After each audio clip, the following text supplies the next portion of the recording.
Bueno, primero, bueno, recordarles que tenemos la guía hoy. Y supongo que siguiendo una noble tradición, varias de la gente faltó porque está haciendo la guía, siguiendo una noble tradición universitaria, que no deberían tener porque la guía está para hasta la noche. Entonces pueden venir a clase. Y bueno, eso. Entonces vamos a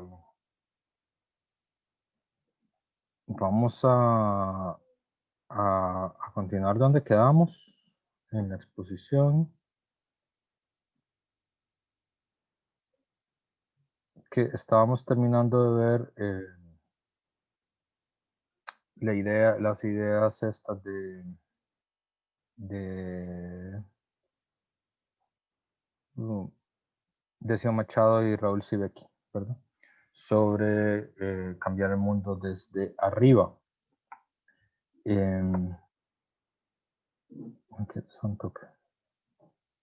Me parece que había entrado alguien, no, todavía no. Em, cambiar el mundo desde arriba. Que, el, que la interpretación de Sibeki Machado, ¿verdad? La primera, habíamos dicho, estaba asociado a la crítica al concepto de movimientos sociales, ¿verdad? Que es interpretada como un concepto europeo. Y en realidad la construcción que hace es la idea de territorio, ¿verdad? Entonces en este lenguaje lo que hay son territorios, ¿verdad? Eh, y de territorios que son defendidos, ¿verdad? Y a menudo se crean formas de poder no estatal sobre la base de asambleas, que es el órgano colectivo de decisión. Y los ejemplos que normalmente se ponen son las juntas de buen gobierno en Chiapas, por ejemplo, eh, o los cabildos NASA en Colombia, o los cuarteles Aymara en el altiplano boliviano, ¿verdad?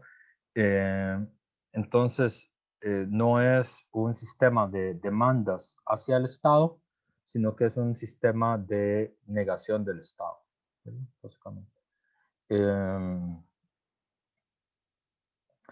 Y en el pensamiento de Sibeki y de Machado, lo que se ha construido es esta idea de las sociedades en movimiento, ¿verdad?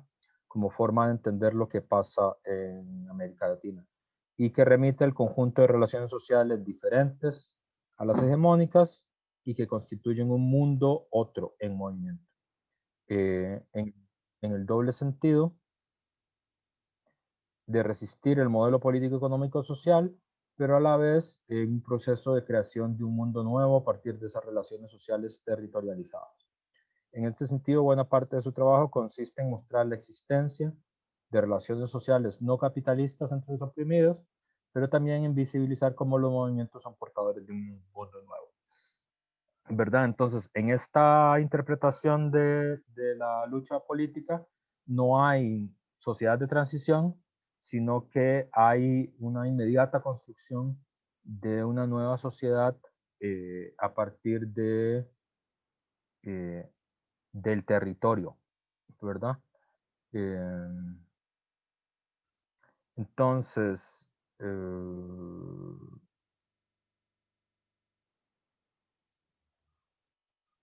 sí, eso, ¿verdad? Pues esa sería la idea.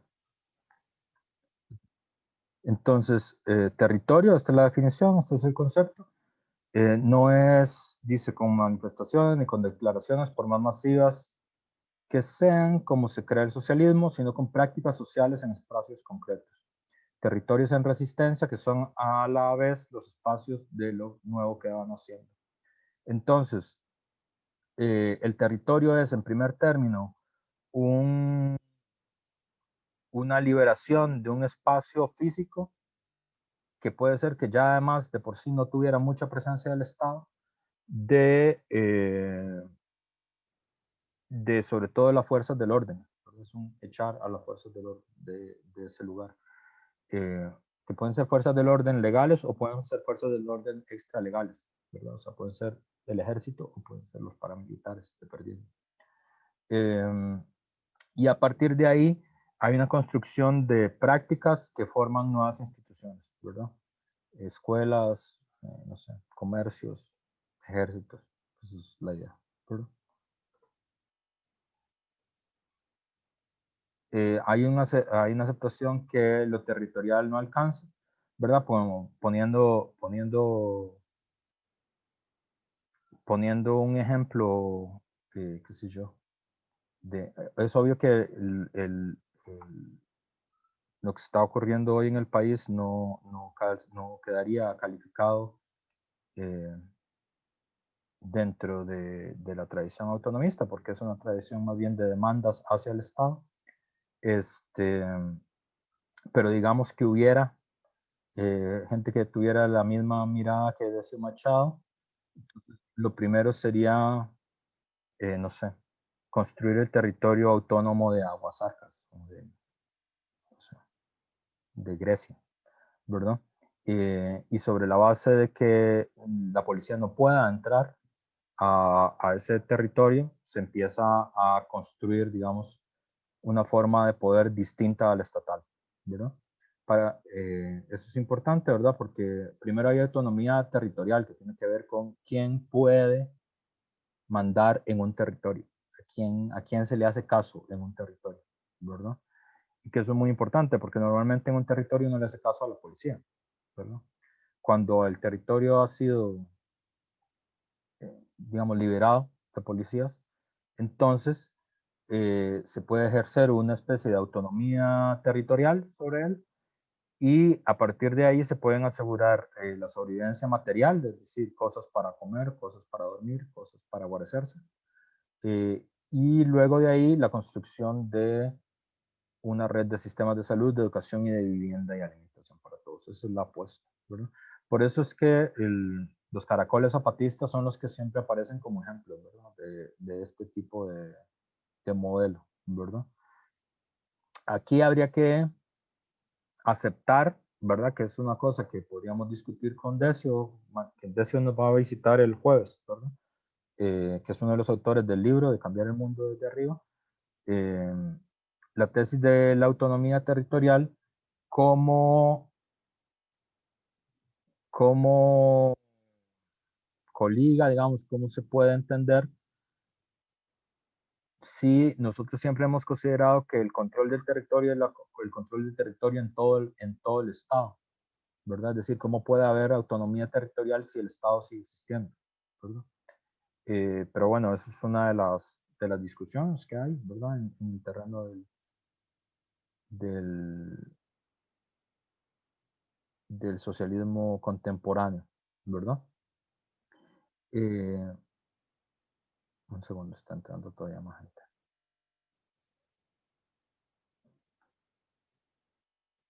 Y dice Sibeki en el territorio como espacio emancipatorio. Pero no podemos olvidar que los territorios son claves para la lucha por un mundo nuevo, por dos razones, digamos, estratégicas. Aquí en el lenguaje de la izquierda política, eso tal vez es importante. No me acuerdo si eso ya se los expliqué o no. Pero por si acaso, si ya se los expliqué, me avisan y me dicen, no, profe, usted ya habló de eso, entonces ya no lo vuelvo a repetir. Pero, pero eso siempre es importante tenerlo claro. ¿Qué es este término, estrategia? ¿Verdad? Este término es un término, hay tres términos que aparecen mucho siempre en el lenguaje de la izquierda. Hegemonía, de que yo creo que ya habíamos hablado, ¿verdad? Estrategia y el otro que viene es táctica, que siempre viene pegado. De hecho, hay un poema de Mario Benedetti que se llama Una estrategia y táctica. No soy muy fan yo de la poesía de Mario Benedetti, pero bueno, está ese poema. Y sobre hegemonía creo que ya hemos hablado. Hegemonía es, bueno, hay un montón de definiciones sobre hegemonía, pero quiere decir consenso activo, ¿verdad? Es una de las definiciones posibles, ¿verdad? De hegemonía. Es una palabra que viene de Gramsci, viene de los estoicos, que es hegemonicón, lo que está a la cabeza, ¿verdad?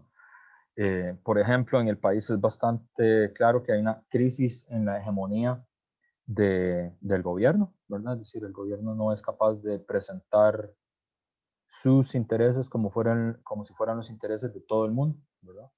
Ni siquiera como si fueran los intereses de la mayoría, ¿verdad? Y cuando eso pasa, entonces hay una crisis en la dominación, ¿verdad? Porque ya no hay consenso activo, ¿verdad? ¿Qué tiene que ver con eso? Digamos, normalmente el poder uno lo asocia a la fuerza, ¿verdad? Y a términos como imperio, ¿verdad? Que imperio es mandar, ¿verdad? Que tiene la capacidad de mandar.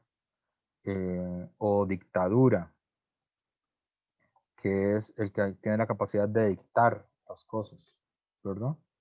Un dictado hay alguien que va, como los profes, ¿no? Que dictamos, bueno, yo no sé si todavía dictan, algunos sí dictan. Yo todavía digo eso a veces y siempre me regañan por decir eso, pero no, me piden, me disculpan porque es comentario del señor mayor. Yo a veces digo el curso que voy a dictar el otro semestre, ¿verdad? Y siempre me regañan por decir eso. Pero el que dicta es, ustedes hacían dictados, ¿no? En primaria. El profe es el que dicta y ustedes copian. Pero la clave de la idea de hegemonía es que un orden social no se puede sostener solo sobre la base de la fuerza, sobre la base del imperio o sobre la base de la dictadura.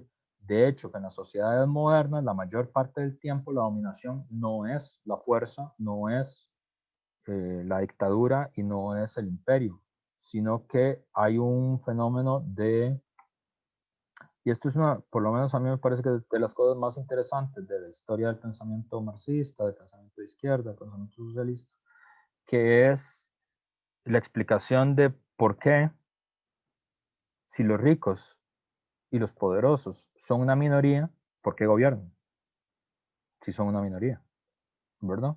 Es decir, cómo es que hay un meme que es que muy, el profe dando ejemplos de memes, aquí pasamos de Marx a los memes, en un universo muy grande de ejemplos pedagógicos. Hay un meme de Los Simpson que aparece Thanos y Cronos, que son dos extraterrestres que visitan con alguna frecuencia Springfield, ¿verdad?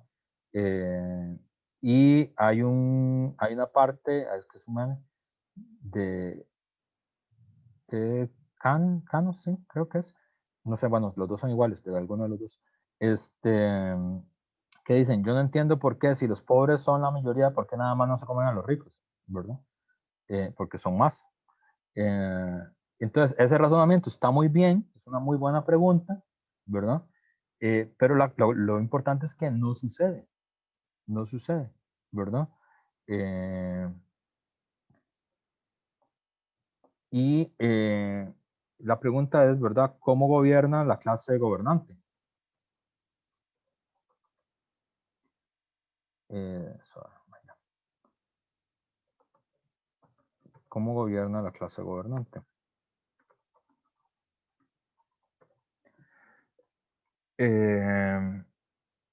Y tiene que ver con el mundo moderno, ¿verdad?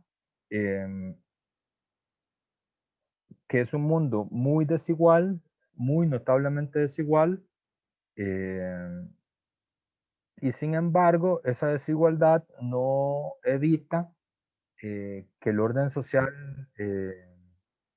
entre en, entre en crisis violentas, ¿verdad? Salvo, bueno, por ejemplo, este año, que ha sido un año donde muchas de las costuras del régimen civilizatorio en el que vivimos, de la civilización en la que vivimos, se están agujereando y se están agujereando ahí a vista y paciencia de todo el mundo, pero salvo este año, ¿verdad? Lo normal es que uno se pregunte, bueno, ¿cómo es posible si el mundo es tan desigual y si los ricos son tan poquitos y los poderosos son tan poquitos, cómo es que gobiernan si son tan poquitos? que no, nada más los pobres se los comen, como dice Cronos. Y es porque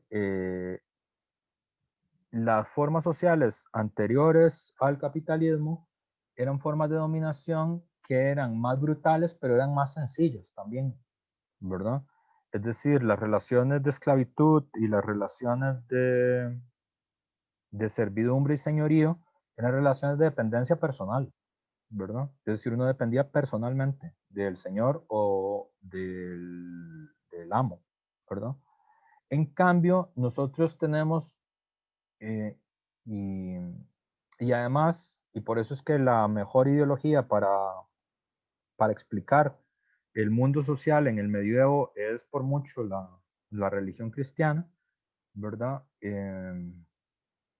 el mundo es un valle de lágrimas, ¿verdad? Es decir, uno viene a sufrir y mientras está en el valle uno sufre y ya, digamos, uno no se hace muchas ilusiones de lo que el mundo puede ser para uno, ¿verdad? Eh, en eso, por eso el relato de este Robin Hood también siempre me gustó mucho, ¿verdad?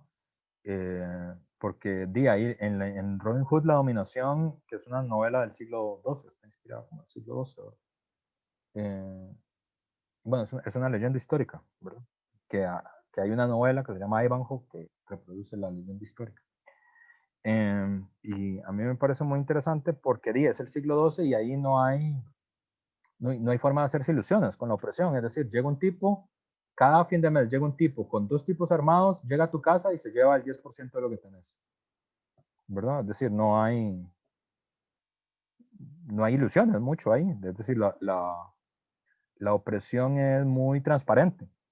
En cambio, bajo las formas capitalistas de dominación, la dominación no es tan transparente. Es extraordinariamente compleja, ¿verdad? Y está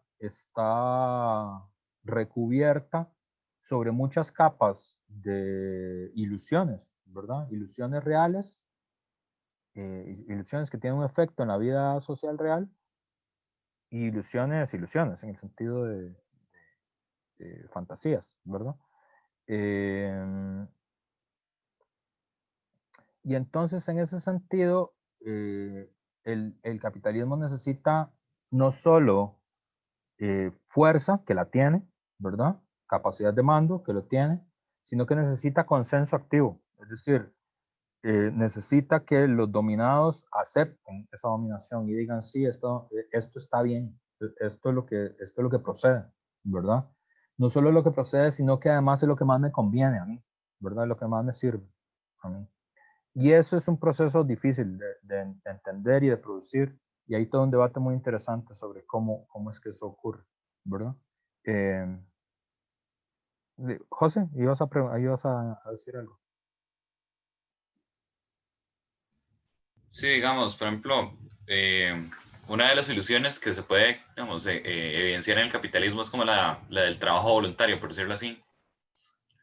Ujú. O sea, Sí, digamos, o sea, el asunto este de que en el capitalismo, o sea, usted tiene como dos opciones, trabaje o muere. O sea, no hay una alternativa, digamos, aquello que no es, aquello que se podría considerar trabajo. O sea, cualquier actividad que no sea productiva no es trabajo. Entonces, por más que usted se quiera dedicar a ello, no va a comer de ahí. Entonces, en realidad no hay ninguna, o sea, voluntariedad. Existe una coerción dentro del sistema para hacerlo, digamos, para hacerlo a usted producir para el capital. sí, digamos, eso es como la idea de, cuando uno se da cuenta de eso, digamos, ahí hay ¿cómo decirlo? No hay una crisis hegemónica, está mal usado, pero normalmente hay como una crisis personal, ¿verdad? Pero sí, claro, digamos, por eso es que te decía, ¿no? En la esclavitud y en la servidumbre no hay ilusiones, ¿verdad? Es decir, si uno es esclavo y si el padre de uno es esclavo y uno nace esclavo, de hecho uno ni conoce al papá, el amo se lleva a los niños del esclavo, ¿verdad? Entonces eso es en todas las novelas que hablan sobre esclavitud y ese tipo de cosas, como las novelas gringas y ese tipo de cosas, como, qué sé yo, lo que el viento se llevó y así, ¿verdad? Inclusive las más cursis. Digo, uno ve eso, ¿no? Los amos se llevan a los hijos de los esclavos y los mandan a otro lado. Entonces no hay, Entonces es muy transparente la dominación, ¿verdad? Igual con la servidumbre. Es decir, vos sos siervo, tu padre era siervo, heredás las deudas de tu padre y te toca ser siervo porque tu padre era siervo. Y ya, ¿verdad? Y todos los meses va a llegar alguien a cobrarte, a quitarte el 10% de lo que tenés. Y ya. En cambio, el proceso en nosotros es muy raro, ¿verdad? Entonces, eh, aunque los marxistas y los anarquistas hablan de la esclavitud asalariada, ¿verdad? Que es un concepto muy interesante, como lo dice. En realidad, nosotros consideramos que el trabajo es un contrato libre. Es decir, la ilusión real de la sociedad es que el contrato es un contrato libre.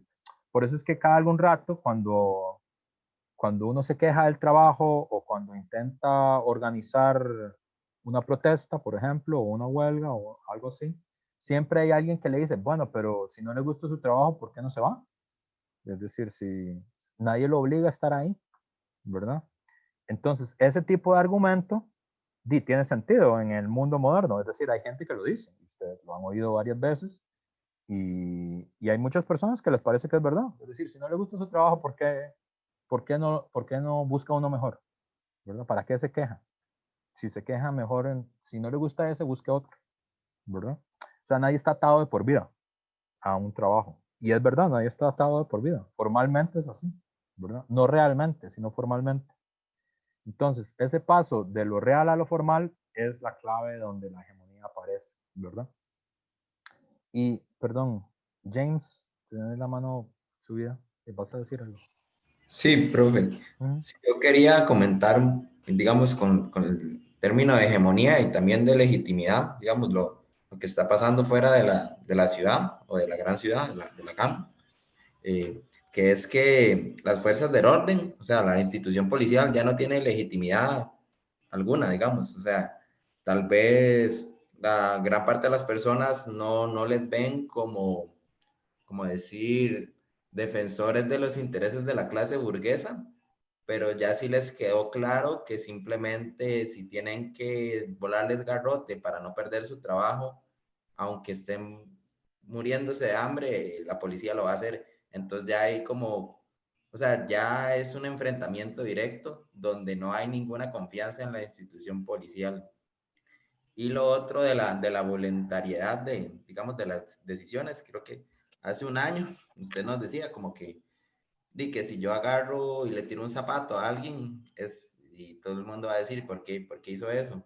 Y todo el mundo va a decir como, porque quiso, digamos, no tenemos como la capacidad de ver que detrás de esa acción de violencia hay un acumulado de situaciones históricas y personales y sociales que producen que en algún momento usted simplemente decía tirarle un zapato a alguien y no simplemente porque se le ocurrió un segundo antes. Sí, son dos muy buenos ejemplos. O, por ejemplo, sí, digamos, hoy es un muy buen ejemplo de cómo se derrumba la hegemonía de muchas cosas, ¿verdad? Y bueno, como que el año me quedó bien para explicar este tipo de cosas, ¿verdad? Porque van a ver también que perderle, por eso es que digo que se parece mucho a un partido de fútbol. Perder la hegemonía no quiere decir que usted la perdió para siempre, ¿verdad? Igual que perder un partido de fútbol no quiere decir que usted siempre va a perder, ¿verdad? Sino que se puede recomponer, ¿verdad? O sea, se pierde y luego se recompone, depende de tu capacidad. Eso es así. Y sí, es muy, ya, esto no tiene nada que ver con el curso, es opinión del profesor. Entonces ponga, opinión del profesor, así que no es relevante. Es muy interesante que haya tanta crisis en la policía, en un país que no tiene una larga tradición de enfrentamiento con la policía, ni nada parecido, es muy realmente interesante, desde el punto de vista del análisis y esto.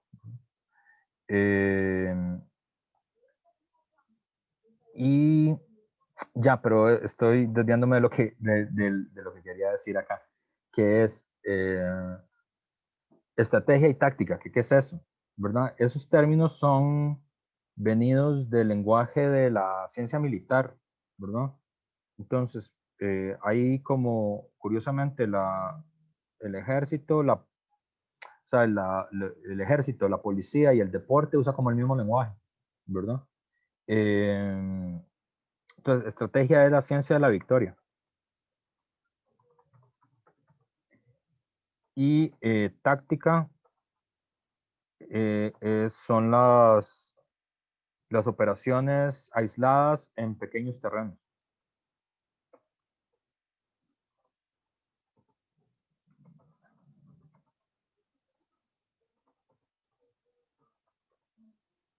Entonces, para poner un ejemplo de lo que está pasando en el país, por ejemplo, uno podría decir la estrategia, es decir, la ciencia de la victoria, es llenar tanto de bloqueos el país como para que el gobierno retire las propuestas, ¿verdad? Entonces, porque esa es la estrategia, porque dice, así es como vamos a vencer, así es como vamos a derrotar al gobierno, ¿verdad? ¿Y qué sería la táctica? La operación en cada uno de los terrenos, es decir, lo que pasa en Aguasarcas, lo que pasa en Hernández, lo que pasa en Heredia, lo que pasa en San Ramón, ¿verdad? Si quitan o no quitan este bloqueo, si ponen o no ponen este bloqueo, si se enfrentan o no se enfrentan a la policía, eso es táctico, ¿verdad? Entonces, lo estratégico es cómo vas a vencer, ¿verdad? Que también se usa en el deporte, ¿verdad? Por ejemplo, la estrategia con el que normalmente Costa Rica se enfrenta a todos sus rivales en fútbol es poner 5 o 6 zagueros, 4 mediocampistas y un tipo adelante, que normalmente es Marco Ureña, esperando que en algún momento con un golpe de suerte anote, ¿verdad? Y ya, y esa es la estrategia, y así vamos a ganar. Que uno podría no estar de acuerdo con esa estrategia, pero esa es la que se define, ¿se entiende? Y todos los otros pequeños movimientos son operaciones aisladas en el terreno. Entonces, cuando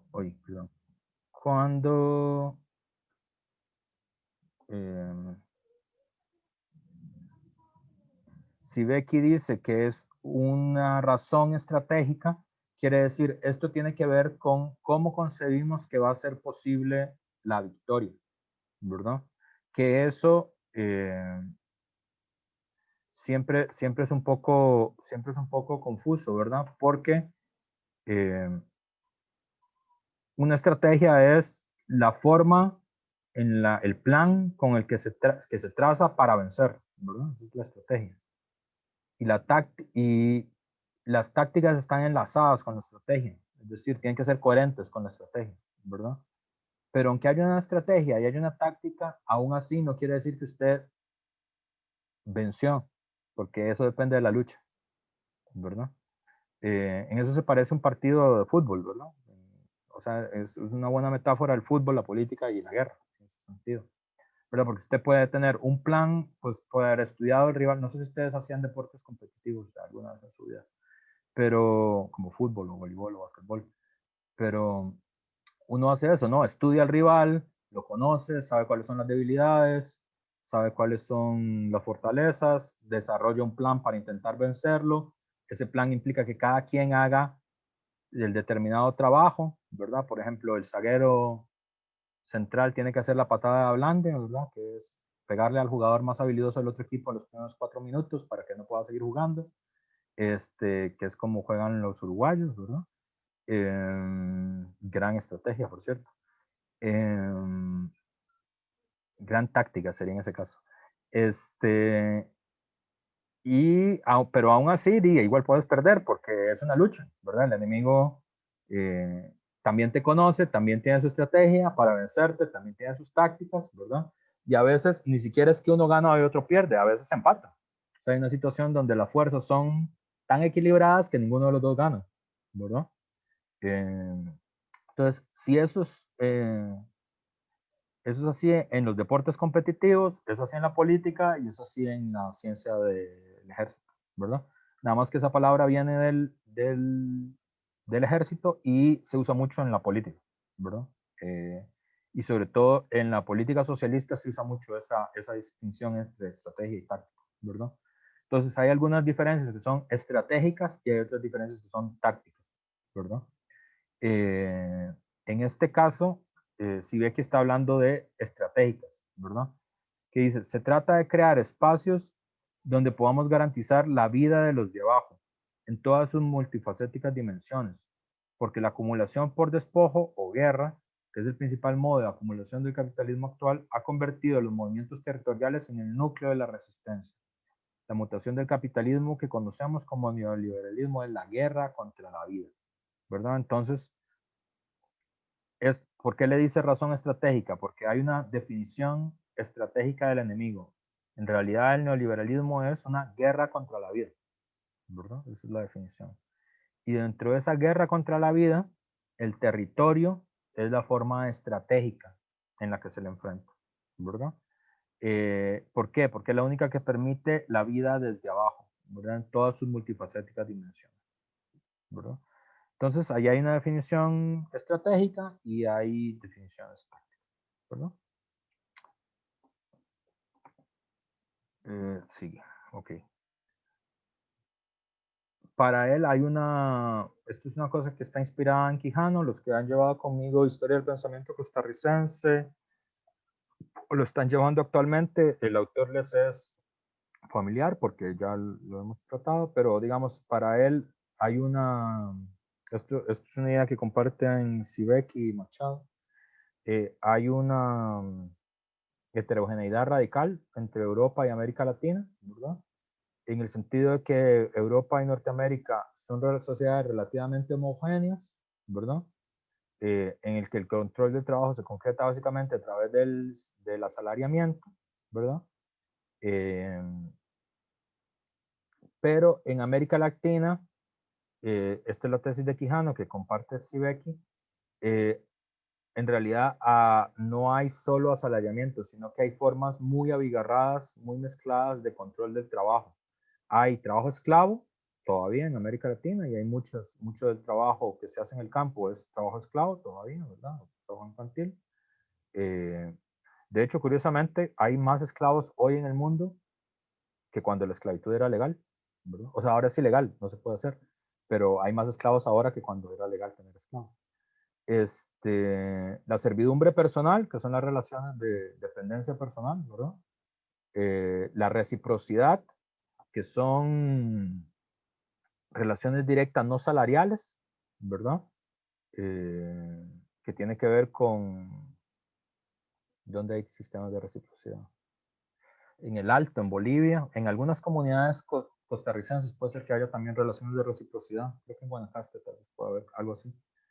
Que es como el Estado no se encarga de las obras ni de las grandes obras públicas, ¿verdad? Lo que hay es un sistema de trabajo no pago compartido, contabilizado personalmente, ¿verdad? Como a todo el mundo en este pueblo le toca trabajar 3 horas para ayudar a construir el alcantarillado, porque si no, no hay alcantarillado, ¿verdad? O le toca 3 horas trabajar en la construcción de las calles, ¿verdad?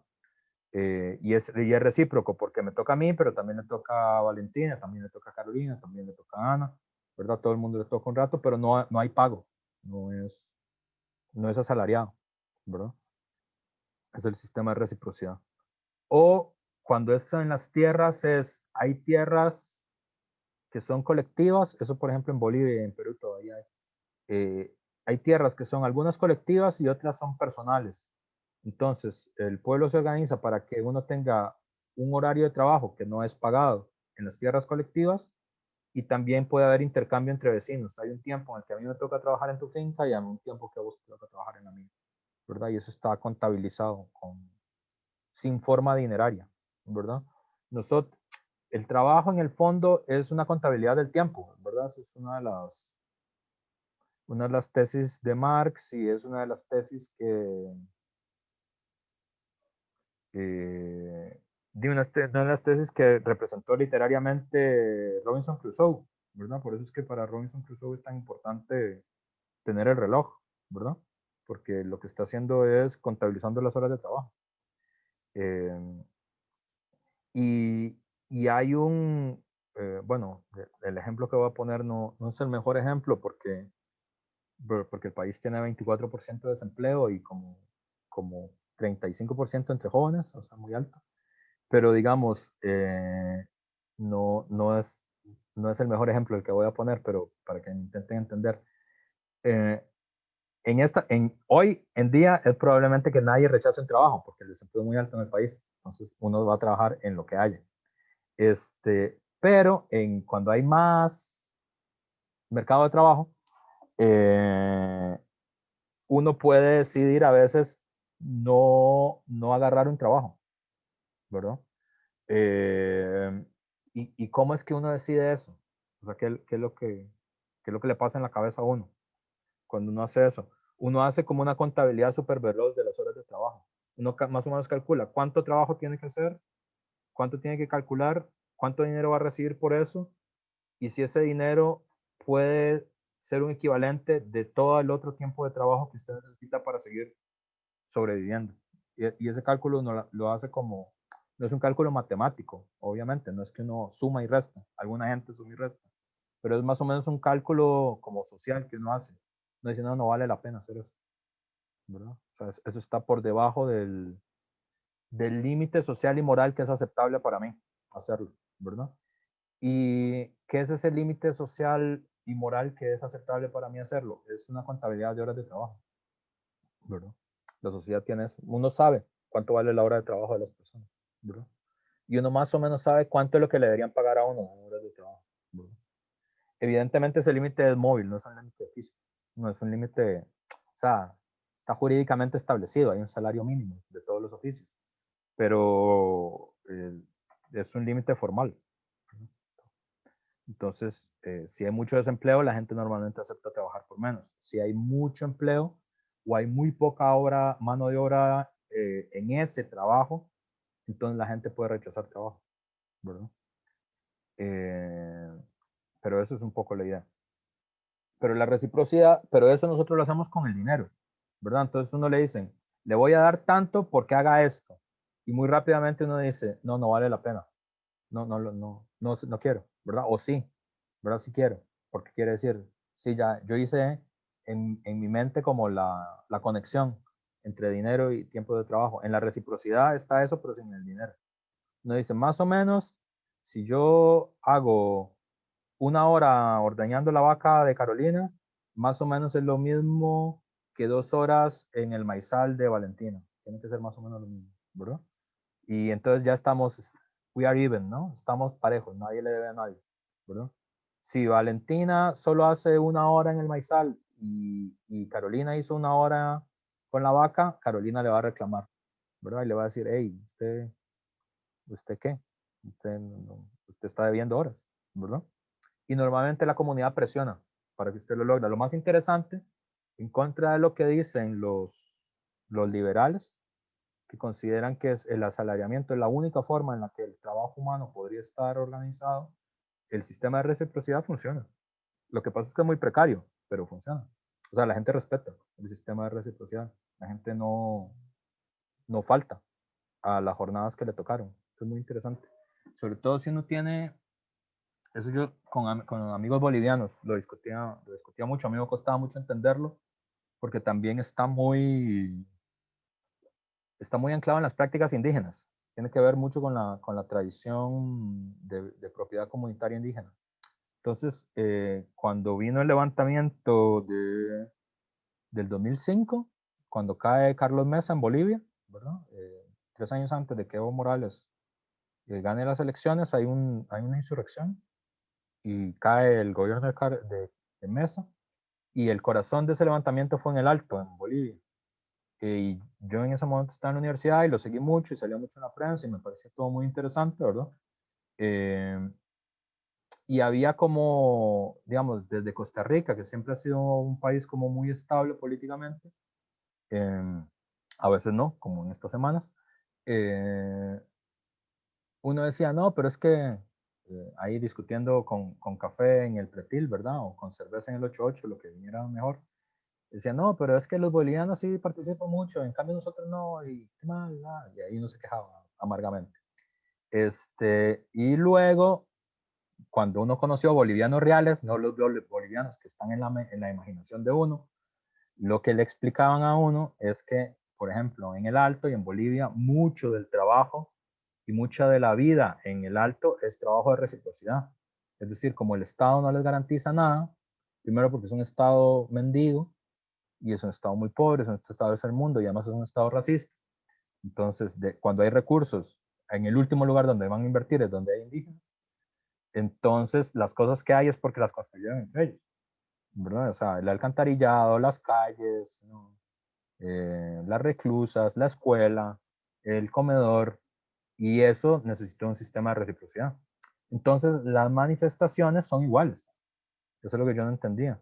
Es decir, así como usted tiene 3 horas que ir a ayudar a poner bloques en la escuela, o 3 horas a cocinar para que haya comida en el comedor, a usted le toca el lunes 4 horas ir al bloqueo, a usted y a su familia.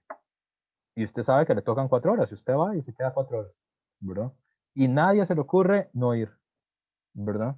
Y si a alguien se le ocurre no ir, hay una gran presión de la comunidad. Mucha, muy intensa, porque usted no está cumpliendo, ¿verdad? Tanto si usted no hace las horas de trabajo, como si no va a la manifestación. Mucha quiere decir que le pueden prender fuego a la casa, ¿verdad? Porque todo el mundo sabe cómo es la cosa. Entonces, es un sistema muy raro, no es un sistema de asalariamiento, pero existe en América Latina, no es que no exista. Está muy anclado en las tradiciones, en países donde hay mucha densidad indígena. Por eso es que en Costa Rica cuesta encontrar ejemplos de eso. Pero a mí me parece que en algunos lugares de Guanacaste puede ser que haya cosas parecidas a eso. Sobre todo en el manejo de las aguas, en la administración de las aguas. Que es de las pocas cosas que hay control comunitario en el país, que puede ser que haya control comunitario en el país. Sí, José. Sí, digamos, digamos, esta forma de organización, digamos, del trabajo, que es como principalmente lo que se plantean, digamos, los intelectuales del anarcocomunismo, por ejemplo. O sea, que es como, digamos, formas de... O sea, usted, digamos, no tiene que poner como 8 horas de trabajo en una fábrica ni nada. O sea, simplemente es como, tome 2 horas de su día, tiene que hacer esto porque la comunidad lo ocupa y ya. El resto de su día es suyo y se le va a proveer lo que ocupe, ropa, comida, vivienda, servicios, etcétera. Sí, puede ser. Puede ser. Habría que ver cuál. Pero Sí, en este caso, eso está, bueno, como yo dije, está muy anclado en la tradición indígena, sí, en la ¿verdad? Es tradición decir, indígena es muy, digamos, dominante ese tipo de organización. sí, sí. Digamos, por Digamos, ejemplo, hay yo, una tribu en el Amazonas, o sea, una de las tantas tribus que hay ahí, que, digamos, no, o sea, como tal, nunca desarrolló un concepto, digamos, de jerarquías ni, por ejemplo, también tampoco desarrolló un concepto de la creación, entonces, digamos, no tienen como no tienen ninguna forma de imposición a la hora de, digamos, de vivir. O sea, simplemente trabajan porque sí, y conviven en sociedad porque sí. sí, pero ahí no estoy seguro si ese es el ejemplo. Porque aquí hay, o sea, entiendo y sin duda existe la tribu y es un buen ejemplo, es un ejemplo interesante. Pero aquí es como otro tipo de tejido, porque hay coerción, no es que no la haya, ¿verdad? O sea, hay un principio de coerción que la gente respeta, y la coerción es comunitaria y es muy intensa, no es poco intensa, ¿verdad? Eh, y tiene, y tiene, sí, además el sistema de contabilidad, como son, digamos, como son sociedades muy empobrecidas también, el sistema de trabajo recíproco puede ser que no sea poco tiempo, puede ser que sean muchas horas de trabajo, ¿verdad? Entonces, bien mezclado. Yo creo que lo que es interesante del señalamiento que hace Quijano, que también hace Sibeki, pero que también hace Álvaro García Linera, es decir, es una cosa como transversal en varios de los autores que hemos estudiado, aunque tenga inclusive como perspectivas estratégicas distintas, es que en América Latina hay formas muy abigarradas de la vida social, ¿verdad? Muy heterogéneas de la vida social. No es como muy transparente que sea capital y trabajo nada más, ¿verdad? O que sean solo campesinos sin tierra y terratenientes, ¿verdad? Que hay como todo un reguero de formas de dependencia, de subordinación, de reciprocidad, de, de opresión de los pobres por los muy pobres, ¿verdad? O sea, que son sociedades muy abigarradas, muy complejas. Yo creo que el conflicto que ha pasado el país en la última semana es un muy buen ejemplo de eso, digamos, de lo abigarrado, lo complicado que puede ser una sociedad eh, latinoamericana, ¿verdad? Que hay un montón de niveles de explotación, dependencia, reciprocidad, ¿no? Que a veces se activan y a veces no, que a veces son transparentes y a veces no, que a veces son monetarios y a veces no, ¿verdad? Y esa es la advertencia que él hace. A mí eso me parece interesante. Que a veces pueden ser utilizados como una práctica emancipadora y a veces puede ser que no tanto, también, ¿verdad? Porque, por ejemplo, en el caso de los sistemas de reciprocidad, siempre hay un problema, por ejemplo, con qué pasa cuando hay miembros de la comunidad que empiezan a acumular más por cosas que no tienen que ver necesariamente con la relación monetaria. Por ejemplo, porque tienen mejores tierras, ¿verdad? Porque las tierras son más productivas, ¿verdad? O cómo se hace cuando el problema está asociado a la cantidad de los miembros de las familias. O sea, las familias que son muy pequeñas, pues tienen más recursos, pero son pequeñas, ¿verdad? Las familias que son más grandes tienen menos recursos porque son muy grandes, ¿verdad? Entonces, ¿cómo se resuelve esas tensiones? Pues siempre es un estira y encoge, ¿verdad? Es decir, en general a mí lo que me parece interesante de ese señalamiento es como este énfasis en que bien, que no hay varita mágica, ¿verdad? O sea, como que hay que ver las cosas y ver cuáles son las dinámicas. Bueno, y entonces ahí ellos señalan varias, que hay en América Latina todavía hay esclavitud, todavía hay relaciones de servidumbre personal, hay sistemas de reciprocidad, hay pequeña producción mercantil, hay relaciones de asalariamiento, hay relaciones de consumo de autosubsistencia todavía, también. Entonces, la tesis de Sibeki perdón, es que hay mosquitos en mi casa y me están acribillando. Es difícil dar clases así. Postulo que en América Latina existen muchos movimientos sociales, pero junto a ellos están superpuestos, entrelazados, combinados de formas complejas. Tenemos sociedades otras, dice él, que se mueven no solo para reclamar o hacer valer sus derechos ante el Estado, sino que construyen realidades distintas a las hegemónicas, ancladas en relaciones sociales heterogéneas frente a una forma de homogeneidad sistémica, que abarca todos los aspectos de la vida, desde la sobrevivencia hasta la educación y la salud. Esto ha sido posible porque los pueblos organizados han recuperado tierras, espacios, y en ellos se han territorializado, y que es una de las principales diferencias respecto a lo que sucede en otras partes del mundo, muy particularmente en el norte. Esa es la tesis de Sibeki, ¿verdad? Hay varias objeciones que uno le puede hacer ahí, ¿verdad? Uno, si es verdad que eso es una cosa que solo pasa en América Latina o si también pasa en Europa, es una objeción que se le puede hacer, ¿verdad? O sea, de por qué no puede haber formas de esa forma de resistencia en Europa, ¿verdad? Es una buena pregunta.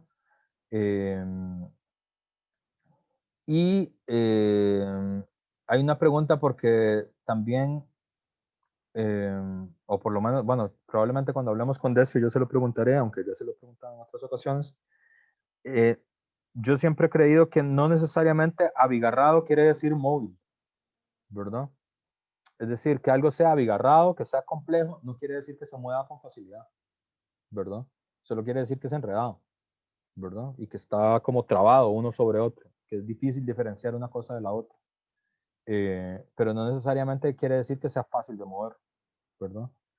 Entonces, esta idea de la sociedad en movimiento, como que la sociedad latinoamericana fuera muy plástica, y que eso como que le facilitaría, digamos, esta sociedad a otra o este territorio,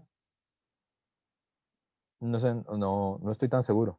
Pues no, me parece que es una cosa debatible, pues. Carolina, recuerda que son las 11:55, muy bien. Entonces, vamos a hacer el corte y yo voy a traer plaquitas. No uso plaquitas. No usen plaquitas. Y bueno, nos vemos son las 11:56. Entonces nos vemos a las 12:06. Entonces, estamos aquí, ¿verdad?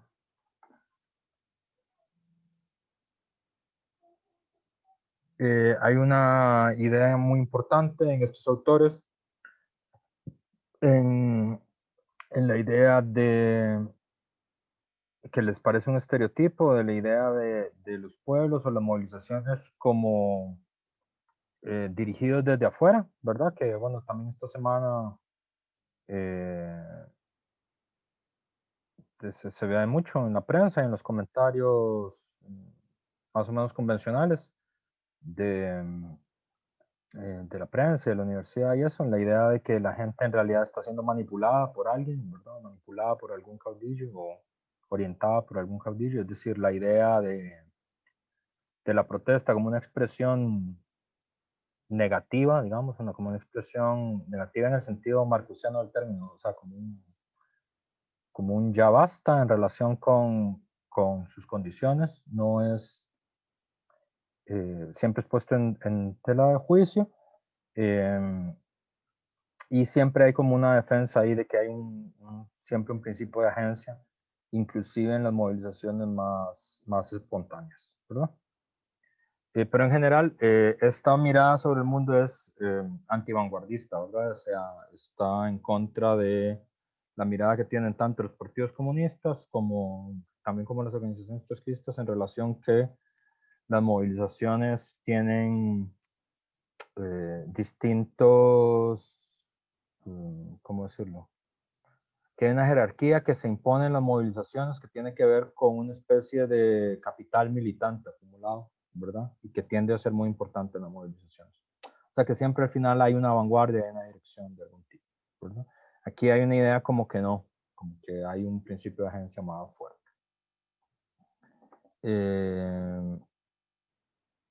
El ejemplo aquí central que siempre se pone es el del STLN como modelo, ¿verdad?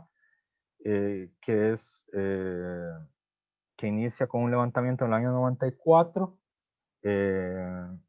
por sus referencias, como Ejército Zapatista de Liberación Nacional, tiene una referencia que tiene que ver con la propia historia mexicana, que tiene que ver con el levantamiento zapatista original, con la Revolución Mexicana de 1910-1920, que tiene como peculiaridad, y es una cosa que valdría la pena estudiarla en algún curso, hay un libro maravilloso de Adolfo Gili que se llama La Revolución Interrumpida, que es una historia de la Revolución Mexicana, para mí la mejor historia de la Revolución Mexicana, que demuestra, bueno, muchas cosas, pero una de las cosas que es importante es que en realidad en México, en 1914 hubo un gobierno, digamos, asentado en dos ejércitos campesinos, ¿verdad? Que es el Ejército Libertador del Sur, que es el que dirigía Emiliano Zapata, y la División del Norte, que era el que dirigía Francisco Villa, ¿verdad? Y es uno de los pocos ejemplos de gobiernos campesinos, digamos, que ha habido en la historia de la humanidad, aunque durara poco tiempo. No gobiernos de gente que tenga origen campesino, digamos, de eso hay un montón, ¿verdad? Sino que son gobiernos que sociológica e institucionalmente son campesinos, en ese sentido.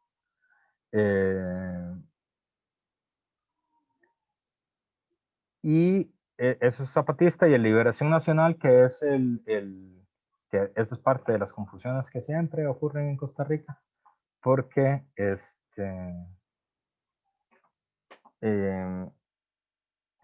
que la primera confusión es que nosotros le decimos Liberación Nacional, y son como tres confusiones. Uno, nosotros le decimos Liberación Nacional al Partido Socialdemócrata, ¿verdad? Que además no es socialdemócrata.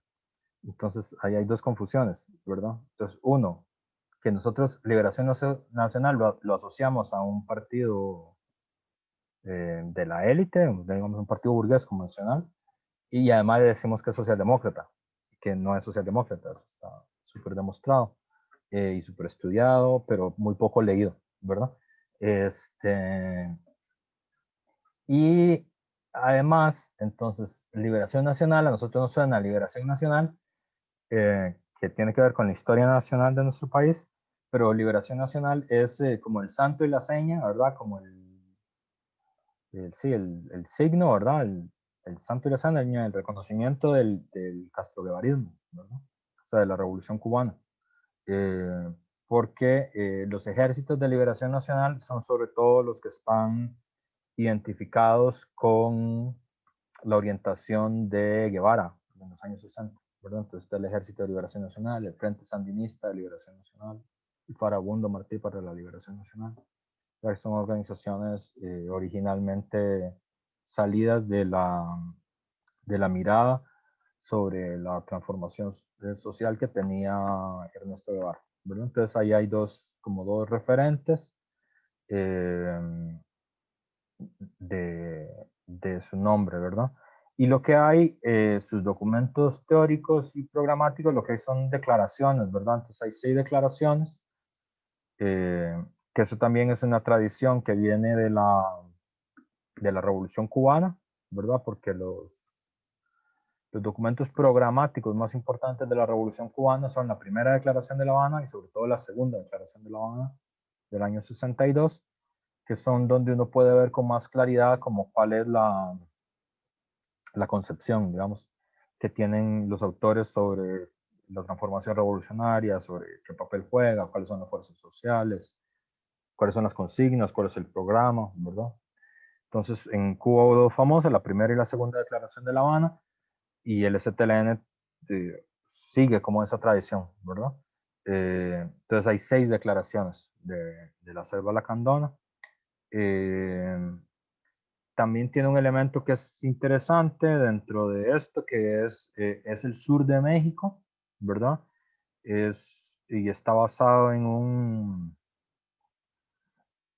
bueno, en varios tipos de pueblos indígenas que habitan en Chiapas, pero sobre todo de lacandones, ¿verdad? Que son los que habitan en la selva lacandona. Que son pueblos que son binacionales, porque es como los noves en Costa Rica y Panamá, ¿verdad? Es decir, hay lacandones en México y hay lacandones en Guatemala y son pueblos transfronterizos, digamos, que cruzan la frontera, ¿verdad? Y en el año 94 hay un levantamiento, que es el levantamiento zapatista, el 1 de enero de 1994, que además coincidió con el inicio de funcionamiento del Tratado de Libre Comercio entre Estados Unidos, Canadá y México, ¿verdad? Que inició el 1 de enero de 1994 y que fue el primer Tratado de Libre Comercio que hubo, ¿verdad? Y en el año 94 se consideraba, ya ahora no, porque ahora fue diferente, eso lo explicó Alicia Sagra, pero en el año 94 el CAFTA fue el CAFTA no, el NAFTA, el Tratado de Libre Comercio del Norte, fue el primer Tratado de Libre Comercio y se esperaba que fuera la primera piedra de una cosa que se llamaba el Área de Libre Comercio de las Américas, que era una especie de mercado libre de mercancías y tránsito de mercancías desde Alaska hasta Tierra del Fuego, ¿verdad? Que ese proyecto naufraga más o menos en el año 2005, pero en el año 94 la orientación de todos los países gobernantes desde Estados Unidos hasta Argentina era la construcción del ALCA, ¿verdad? Entonces, es un levantamiento en Chiapas el mismo día que inicia el Tratado de Libre Comercio y por eso se le considera como el primer gran levantamiento contra el neoliberalismo, ¿verdad? O el primer gran levantamiento armado contra el liberalismo, porque ahí va variando de qué país, cada país tiene su propio primer gran levantamiento contra el neoliberalismo. Entonces los venezolanos dicen que es el Caracazo, y los ecuatorianos dicen que es el Inti Raymi, y los americanos dicen que son los zapatistas. Pero todos son más o menos de la misma época, 1989, 1990, 1994. Ese es el final del siglo XX, ¿verdad? y muy marcados por dos hechos históricos sociales muy importantes, que es la crisis del socialismo histórico, el fin de la Unión Soviética, ¿verdad? Es decir, la Unión Soviética desaparece en 1991, ¿verdad? Por lo tanto, la crisis de la izquierda política tradicional en América Latina, la crisis de los partidos comunistas, de las antiguas guerrillas, ¿verdad? En esos mismos años es el proceso en el que muchas de las antiguas guerrillas dejan de ser guerrillas, se transforman en partidos políticos, ¿verdad? En el año 92 se firman los acuerdos de paz en El Salvador, que transforman al FMLN de una organización insurgente en un partido político parlamentario. Y en el año 96 se firman los acuerdos de paz de Guatemala, que transforman a la URNG de una organización insurgente en un partido político. Y en el año 98 desaparece el MRTA peruano y liquidan a Sendero Luminoso en Perú, ¿verdad? Ahí no hay acuerdo de paz, ahí nada más meten preso a todo el mundo.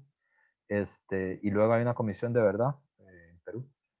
Pero digamos, desaparece, es el momento en el que está desapareciendo la izquierda armada, ¿verdad? Que fue el modelo, uno de los modelos, no fue el modelo, fue uno de los modelos en la que se organizó la izquierda política desde el año 60 hasta el año más o menos 90, ¿verdad? La única que quedó, que eso tiene que ver con las características que tuvo la guerra en Colombia, fue la FARC, ¿verdad? Que esa tardó más en llegar a los acuerdos de paz, que a diferencia de Centroamérica, en Centroamérica, digamos, los acuerdos de paz funcionaron entre comillas, en el sentido de que desapareció la insurgencia armada. En Colombia todavía está por verse, ¿verdad? Si los acuerdos de paz funcionaron o no. Hay alguna gente que sostiene que ya fracasaron. Hay otra gente que todavía dice que no, que todavía está por verse. Pero bueno, digamos que fue una excepción Colombia en relación con eso. Y ¿qué tiene este levantamiento que es tan importante? Bueno, primero que fue en medio de un periodo de mucha confusión ideológica, ¿verdad? No es que ahora hayamos ganado demasiado en claridad ideológica, pero bueno, en ese periodo había más confusión ideológica todavía. Sobre todo porque se suponía que era el fin de la historia, ¿verdad? Que ya no iba a pasar nada más en la historia de la humanidad. Es un levantamiento que no está inspirado en el movimiento obrero, no es un movimiento urbano, que es el que tradicionalmente ha sido más fuerte en los grandes países latinoamericanos. México, Brasil y Argentina son las metrópolis latinoamericanas, ¿verdad? Es decir, América Latina siempre ha tenido 4 capitales culturales, es decir, si América Latina fuera un solo país, hay 4 lugares que son los candidatos para que fuera la capital, ¿verdad? México DF, Buenos Aires y La Habana, ¿verdad? Son los que podrían serlo, ¿verdad? Si está Brasil, Sao Paulo, pero Sao Paulo siempre tiene la cosa de... Con Brasil siempre está el problema del idioma, ¿no? Que hablan portugués, entonces es más difícil. Y obviamente Cartago, no, mentira. Todo bien con Cartago, bellas personas los Cartagos. No, digamos, Buenos Aires, La Habana y México siempre han sido las capitales culturales de América Latina, es decir, son ciudades muy grandes, tienen una influencia política y cultural muy importante en América Latina, son donde están los principales centros universitarios, son donde están los principales centros de difusión de las ideas, son donde están los movimientos sociales más relevantes que ha tenido América Latina, ¿verdad? Entonces tiene mucha influencia. Pero este es un movimiento que está en el sur de México, ¿verdad? No en el centro de México, sino en el sur de México, que es la zona más empobrecida y más abandonada y más no españolizada, ni siquiera, ¿verdad? De México, ¿verdad? Es decir, los lacandones todavía hablan lacandón, y hacia el sur de México es más normal que los pueblos indígenas no hayan perdido su lenguaje. Y además es la primera vez que una organización política se plantea, o así lo plantearon ellos, la posibilidad de cambiar el mundo sin tomar el poder. Y eso se vuelve como una especie de furor dentro de toda un grupo, digamos, de la izquierda política internacional, ¿verdad? Que defiende que esa sería como la nueva formulación estratégica, ¿verdad? Las posibilidades, porque las otras tradiciones, ¿verdad? Bueno, de hecho, Alicia Sagra usó la frase. Hay una frase famosa de Lenin, ¿verdad? Que en la izquierda latinoamericana usaba mucho, que es esta idea que salvo el poder todo es ilusión, ¿verdad? Es decir, que todo el problema estaba asociado a la conquista del poder político. Y los zapatistas son los que empiezan a plantear que, o sea, como planteamiento estratégico, que es posible cambiar el mundo sin tomar el poder, ¿verdad? Y aunque no lo escribieron ellos, hay un intelectual inspirado en ellos, que a mí me parece que es el que más como teorizó sobre esta variante y más escribió y más le dio vueltas. Hay mucha gente que dice que es incorrecto homologar el zapatismo con el pensamiento de John Holloway.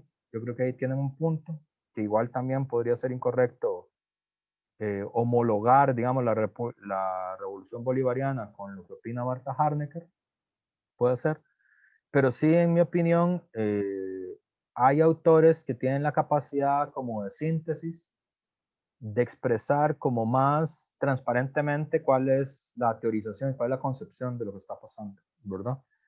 Y que pueden tener relaciones más o menos tensas con el movimiento real. Eh, y a mí me parece que Holloway como que es el que más presentó como hasta las últimas consecuencias esa conclusión. Y tiene varios libros que se llaman así. El libro que vuelve famoso John Holloway se llama así, ¿verdad? Cambiar el mundo sin tomar el poder. Y la idea es que él lo toma como inspiración de los zapatistas, digamos, son su inspiración. Cuando veamos a Daniel Ben-Saïd, vamos a ver que ese es uno de los grandes debates de inicios del siglo XX dentro del panorama de la izquierda socialista. Si esa tesis que introduce Holloway y que se apoya en la experiencia del zapatismo mexicano y se apoya en algunas de las movilizaciones argentinas del 2001, en las fábricas recuperadas argentinas, en algunos de los movimientos de desocupados argentinos del 2001, si eso es viable, no, si sí, por qué, y si no, por qué, ¿verdad? Bueno, en el levantamiento lo que dice realmente el texto, la segunda declaración dice, en las partes que a mí me parecen centrales, es, no estamos proponiendo un mundo nuevo, apenas algo muy anterior, la antesala de un nuevo México, ¿verdad? En este sentido, la revolución no concluirá en una nueva clase, sino un espacio libre democrático para la lucha política. Es una demanda que no es una demanda de revolución social, sino que es una demanda más bien que uno podría considerar liberal, ¿verdad? De construcción de un espacio libre para la lucha política, que para ellos en México está ocluido por el peso del PRI, por el peso del PRIAT, que es una especie como de partido-estado. Esa es una historia larga por contar el PRI, pero digamos, la versión corta es que es como un partido-estado. ¿Saben a qué se parece mucho el PRIATO? Se parece mucho como al sandinismo nicaragüense actual. Digamos, como el tipo de gobierno que tiene el gobierno sandinista actual se parece mucho a eso. Salvando las diferencias, ¿verdad? Y luego acusan al profe ser anacronista, pero digamos, intentando como poner un ejemplo más cercano a ustedes, porque ya, ustedes son gente muy joven y ya ustedes ya no, digamos, el PRIATO ya no gobierna México, ¿verdad? Ahora hay un sistema de transición pactada entre los tres principales fuerzas políticas mexicanas. Entonces ya no vieron la época dorada del PRIATO, digamos que es como esto, cuando gobernaba Salinas de Gortari y Ernesto. Eh, Cedillo. Eh, Cedillo. Eh, Cedillo. Eh, Cedillo. Eh, Cedillo. Eh, Cedillo. Eh, Cedillo. Eh, Cedillo. Eh, Cedillo. Eh, Cedillo. Eh, Cedillo. Eh, Cedillo. Eh, Cedillo. Eh, Cedillo. Eh, Cedillo. Eh, dorada entre comillas, ¿verdad?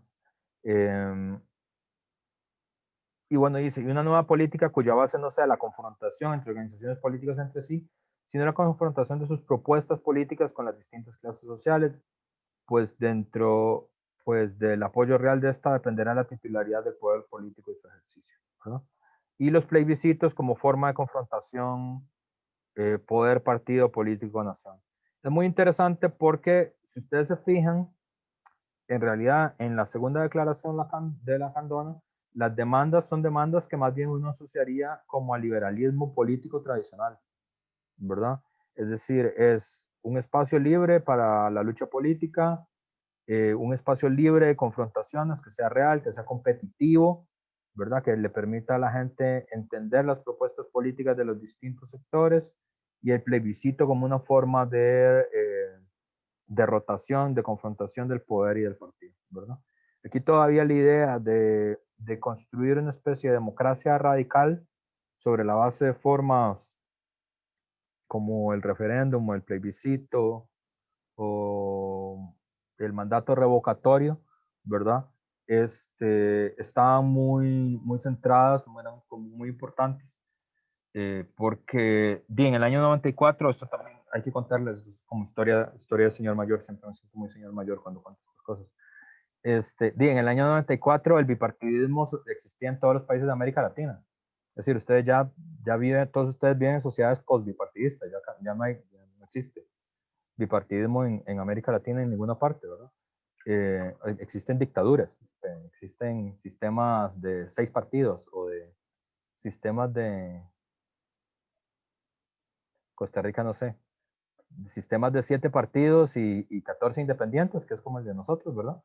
Este, y, o dictaduras, ¿verdad? O sistemas son políticamente más inestables, ¿verdad?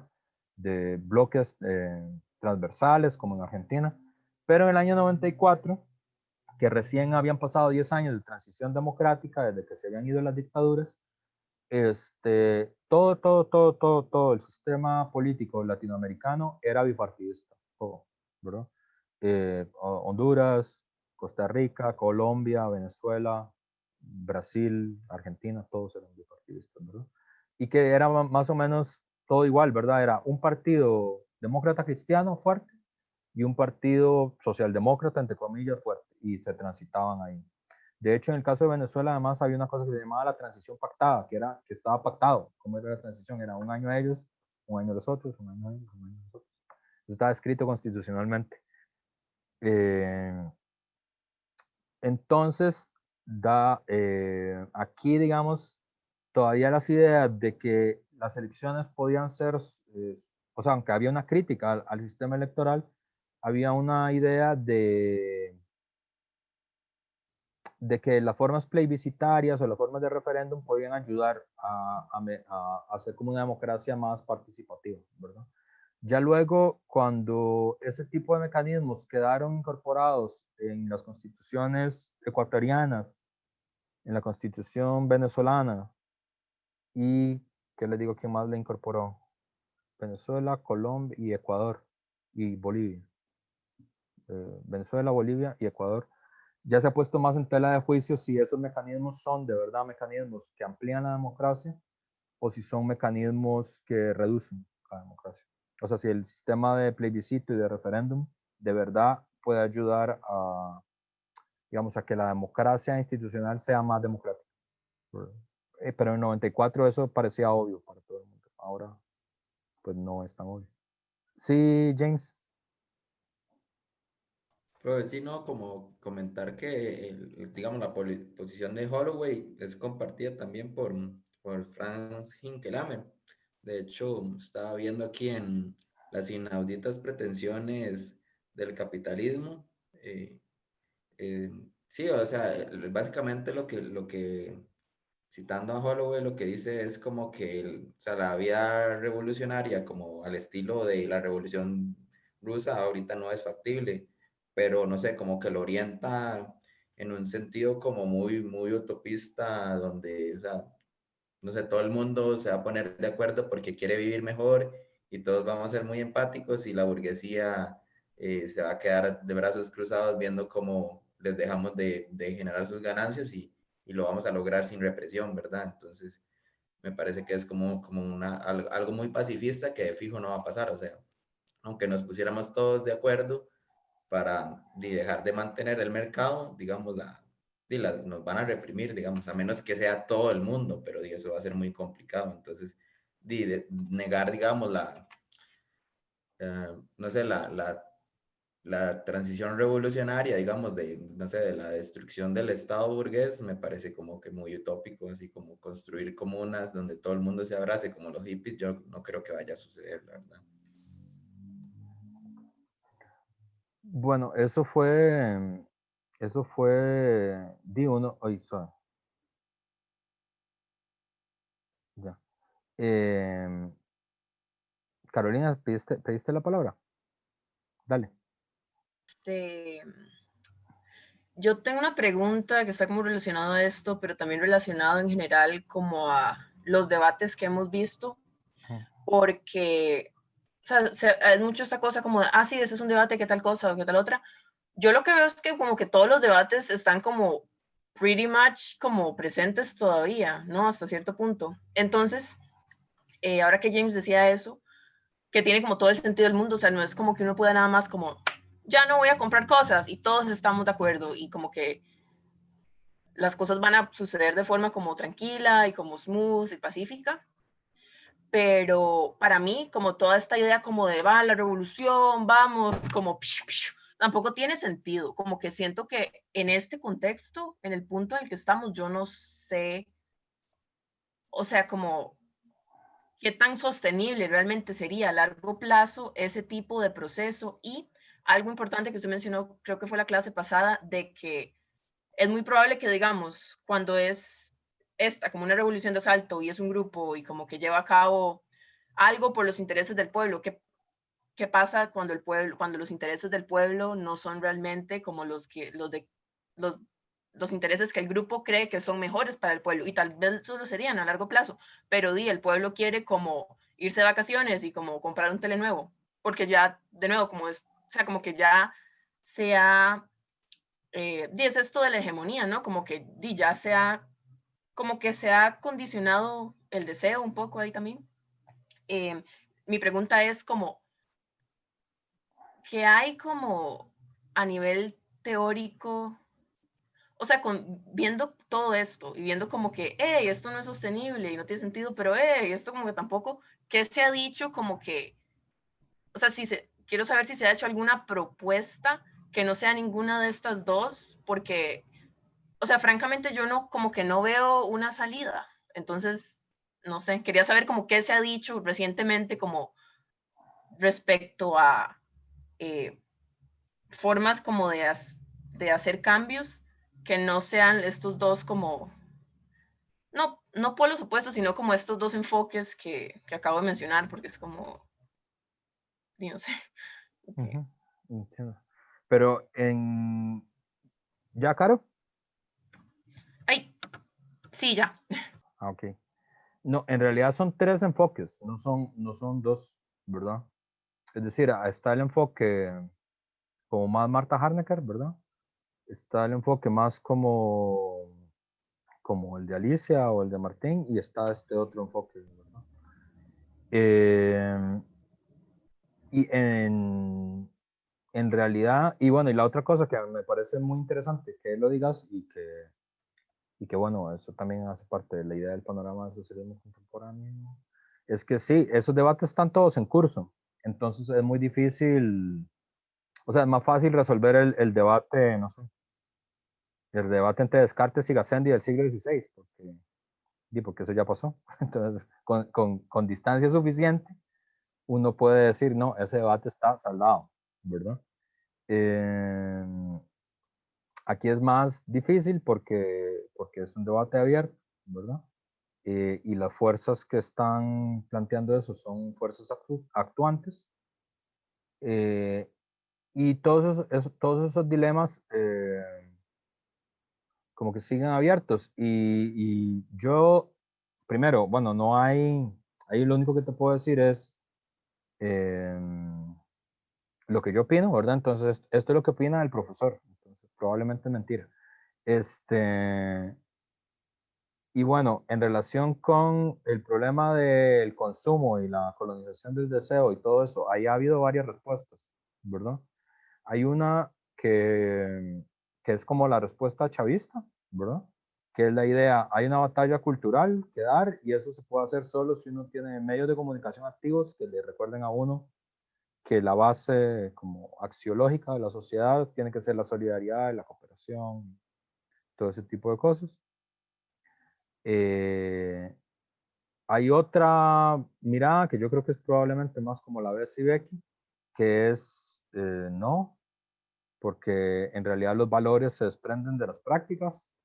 Entonces, si usted tiene prácticas solidarias y comunitarias, entonces usted va a tener esos valores y eso le va a dar un tejido más fuerte para resistir a los valores consumistas y ese tipo de cosas. Igual eso no responde también de qué pasa si la gente de todas formas quiere la tele. Es una pregunta complicada.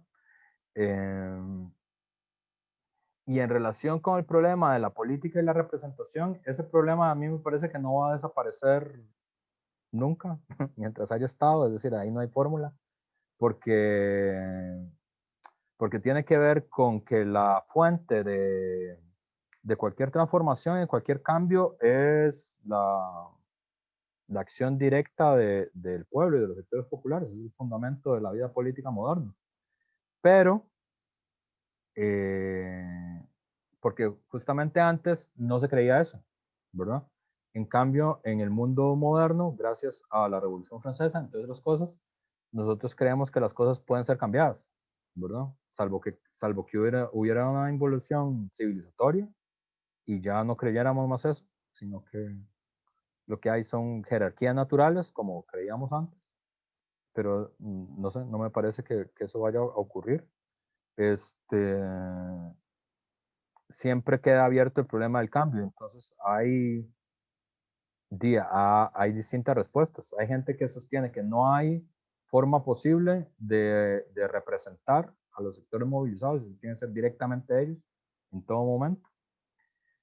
Hay otra gente que sostiene que no, que hay formas democráticas de representación política que pueden ser controladas y que pueden ser eh, móviles, ¿verdad? Y que pueden ser funcionales además. Y hay otra que sostiene que la única forma de representación tiene que ser la institucionalidad, la institucionalización vía voto, porque no hay otra forma. Y cualquier cosa que no sea eso es más peligroso, porque es una puerta abierta al caos. Y ese debate está abierto. Y no creo que desaparezca en el próximo periodo. Mi opinión, pero esa es mi opinión nada más dentro del curso, es que es posible una representación democrática de las movilizaciones. Y que eso es posible y eso es realizable. Pero esa es mi opinión. Digamos, de todos los argumentos que yo he oído, ese es el que más me convence. Y sí, claro, porque el problema, digamos, y para eso tampoco hay respuesta, que es, ¿qué se hace en el mundo moderno donde hemos aceptado que la política es la forma en la que se modifica el mundo, ¿verdad? Es decir, que la forma en la que se modifica el mundo es a través de la acción política, pero la acción política siempre representa una puerta abierta a la acumulación de privilegios materiales que eventualmente te pueden separar de quien dice representar.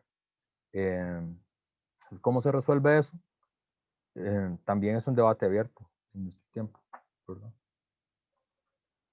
Y no sé, Nicolás creo que iba a decir algo, pero ya no lo veo con la mano alzada. Sí, otra vez, no otra vez, sí.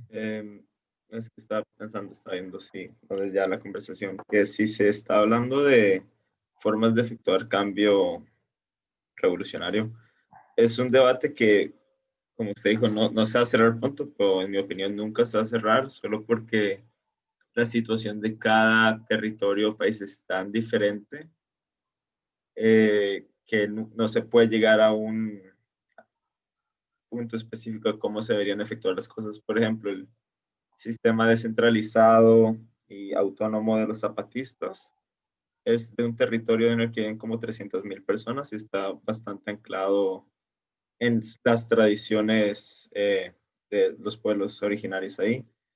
Y, digamos, ese modelo serviría en ciudades o países industrializados, o siquiera en Costa Rica, un país donde tenemos solo en la GAM ya como 4 veces las personas y el sentido de comunidad acá es mucho menor.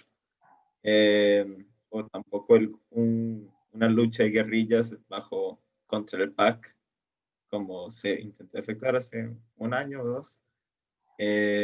Tampoco tiene sentido cuando se compara con una guerra de guerrillas contra una dictadura tipo Batista o Somoza, y al mismo tiempo un golpe al estilo bolchevique no tiene sentido sin fuerzas populares armadas ya por asambleas durante décadas, los soviets, que ya llevan era una experiencia específica al pueblo ruso que toma mucho tiempo armar.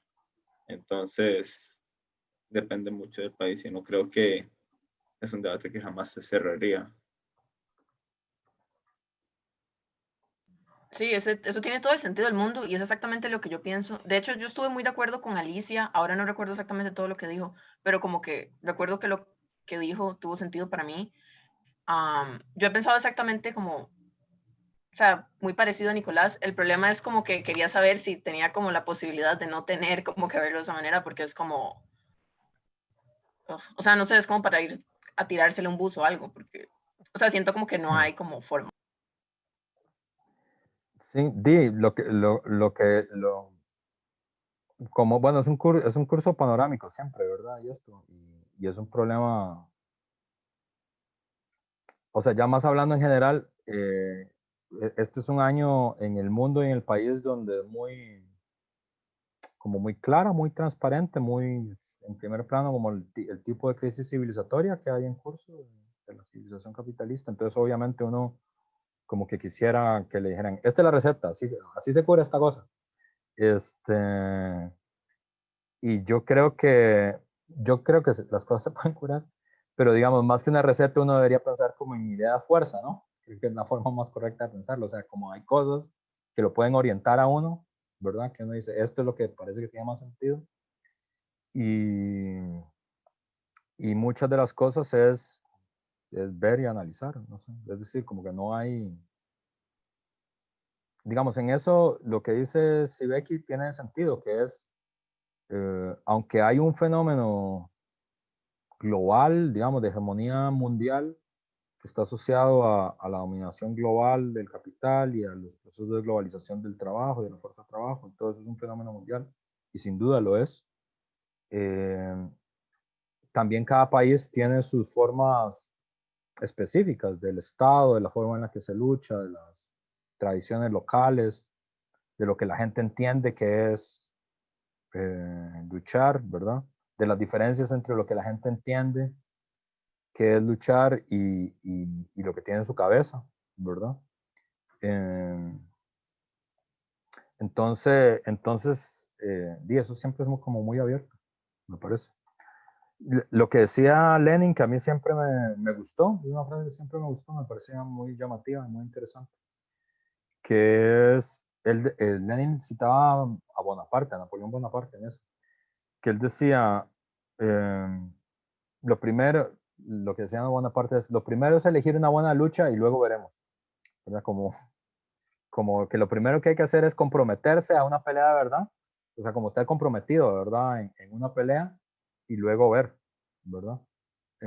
Y esa forma, ¿verdad? Que parece como muy sin gracia, como muy obvia, ¿verdad? Como cuando uno no sabe muy bien qué hacer y dice, no, ahí veremos, ¿verdad?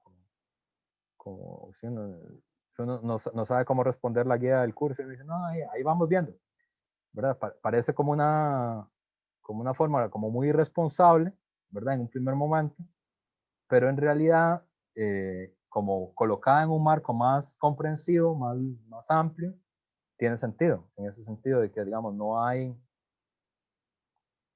la historia nos puede aportar, y los debates, que son debates viejos, nos pueden aportar informaciones, comprensiones, o sea, saber que no estamos inventando el agua tibia, que hay mucha gente que ha discutido esto también de distintas formas y que ha intentado